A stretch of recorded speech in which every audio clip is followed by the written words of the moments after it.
Today we're looking at recording pay changes in Abra Human Resources.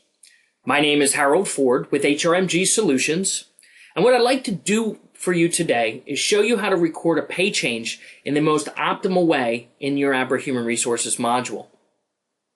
There are a number of ways to record pay changes in Abra, but what we're going to walk through is a process that will allow you to perform a number of tasks in one simple step. To do so, we're going to visit the Human Resources module in our Activity Center. From there, we're going to click on Actions. And from there, we're going to go to Pay and Performance Review. You may also visit Pay and Performance Review by using the menu bar at the top of your screen and select Actions, Human Resources, Pay and Performance Review. Both will enter you into the action of recording a Pay and Performance Review. Once we select Pay and Performance Review from our Activity Center, the system will ask us for an employee's name, ID, or social security number. We have the ability at this point of putting in full or partial information to find the employee that we are looking to record the pay change for. Please note that this particular action can only be performed for one employee at a time. If you are looking to perform multiple pay increases for a number of employees, please visit our training on recording multiple pay rates at once. We're going to select Carolyn Hatfield for our example, and I'm just going to type in a partial name for Hatfield and select OK. From there, the system takes us to the Pay and Performance Review screen.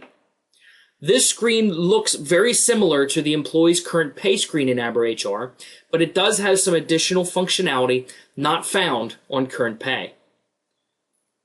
On the left-hand side of the screen, you'll notice Unit Pay Rate, which represents the employee's hourly pay, the employee's pay period salary, which is based on the pay frequency 2 fields below, and the annualized pay for this individual record. All employees have all 3 fields in Abra Human Resources. From this screen, we have the ability of making a change to either the unit pay rate, pay period salary, or annualized pay.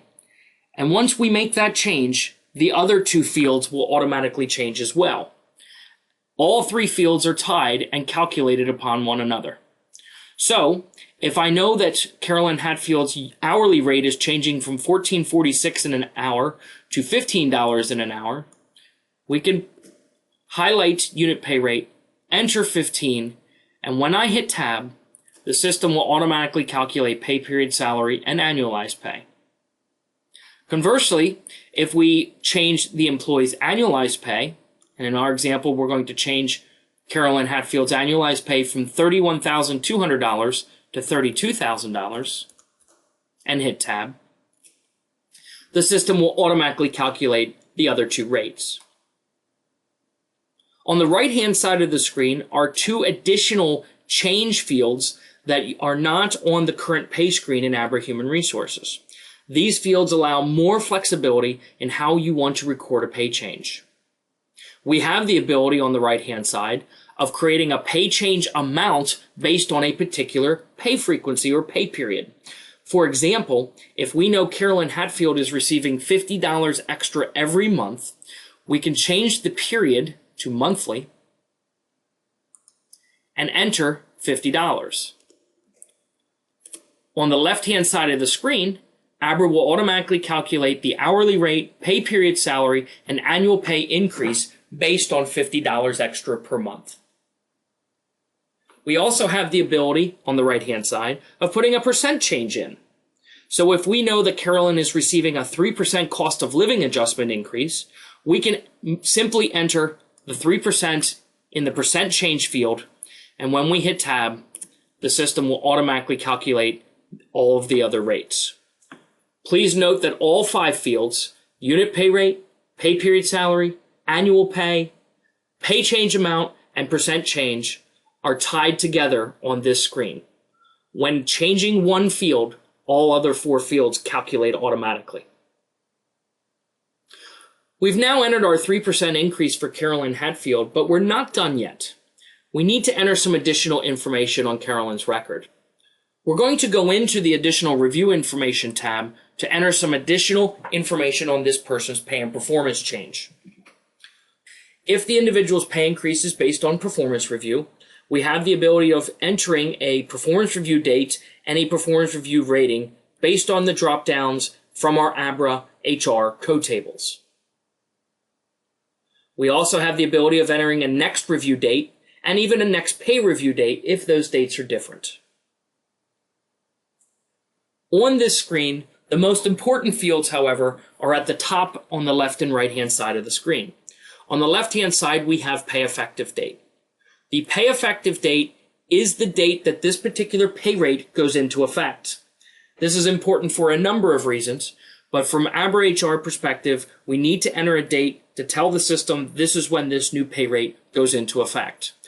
In Carolyn's example, her pay changed on July 15th. We have two important fields for Abra Human Resources job history screen. These fields drive the job history to create historical records of an employee's pay and job changes. The first field is change effective date. You'll notice the change effective date automatically recalculated based on the pay effective date we entered. The reason dropdown is a list of all the different reasons why you would make a change to an employee's record, why you would hire, why you would terminate, why you would change a job title, or possibly even a pay change. What we need to do on the reason dropdown is select the proper reason for this particular pay change, so we can record the old information into history. Selecting the drop-down box provides us with a list from our Human Resources code table area under HR Rules, Reason Codes. Mentioned before, Carolyn Hatfield received a 3% increase on July 15th due to a cost of living adjustment. We're going to select cost of living adjustment in our alphabetical list by selecting it, and now our pay and performance review is finalized. There is an additional tab called User Define, which allows us to record some additional user-defined information for this pay change. At this point, we're not entering any additional information. So we've actually finished by entering all of our information in the review fields and our pay change fields. Once we're finished, we now have the ability to either move on to the next step of our pay and performance review process, if there are any, or completely abort this pay and performance review for this individual.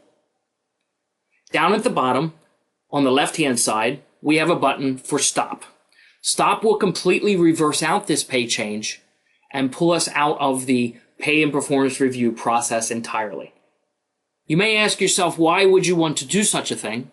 But this is a great area to do what-if scenarios. You could go in and do a what-if scenario and strategic planning to see what an employee's pay change would look like without ever having to save the record.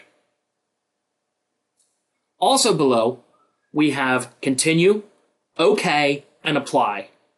All three buttons allow us to continue on by saving the information as is and moving to the next step, if applicable, for this pay and performance review. If we were to click the Cancel button, the system would still ask us if we want to create this pay and performance review. We're going to click OK for our purposes to move on to the next step. In Abra Human Resources, the system will ask us if we want to create job history. If we want to create a historical record of the old pay rate information, we'd want to say yes. And in this scenario, we're going to create job history. And now our pay and performance review is finalized. That concludes recording a pay change in Abra. Please be sure to visit our other mini training sessions at www.hrmgsolutions.com.